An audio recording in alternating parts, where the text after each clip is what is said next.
So there are so many things you can do during the foreplay. Talk nicely to each other, caress, do your, touch the breast and touch all, the areas that are sensitive in her body. The finger is usually very useful in the foreplay because that's how you check out when she's ready. God prepared a woman's body in a way that she's ready. That when she's ready, the vaginal area becomes moist. That way it's easy to welcome the man of God at the right time. Without him forcing his way, like somebody who didn't get the visa.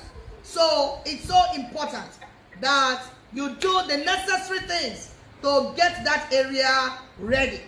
That is the time in fellowship we call, the opening prayer and the praise and worship. All of that is what you do to prepare the atmosphere before the speaker is called up to come and speak. So number two, in the different phase of love making as a fellowship is the real act, which is the climax of the whole thing. This is the time when the couple have had enough time enjoying themselves with the foreplay to their satisfaction. Then they are ready, the wife is ready to welcome the man of God, to carry out his assignment with serious anointing. At that time, when you are ready for the man of God, you could even help and, carry the man of God with dignity. He doesn't bite. You can touch it. He doesn't bite. It's not a snake. So you can guide the man of God, guide him. Guide him gently. Guide him gently and take him to the Holy Land.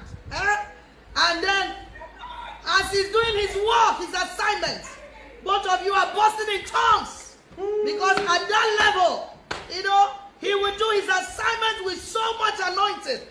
Because he has already done his work. And he prepared the woman of God for the assignment. So that is the real act. That's what they call the real act. When the man of God is welcomed, into the bedroom of the woman of God.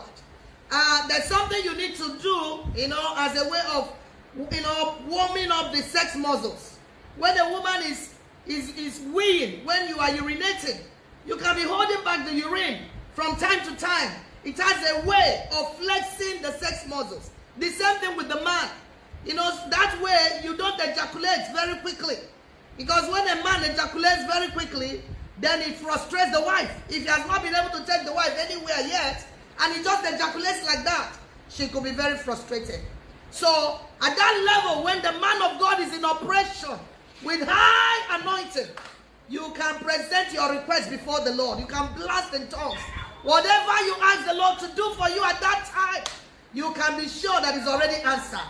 Because there is a heavy anointing that connects the man and woman at that point. After you have done that, the third and the final level is called the afterglow. This is compared to sharing the grace in fellowship. That is another very major phase. When you have finished the main assignment, don't just fall,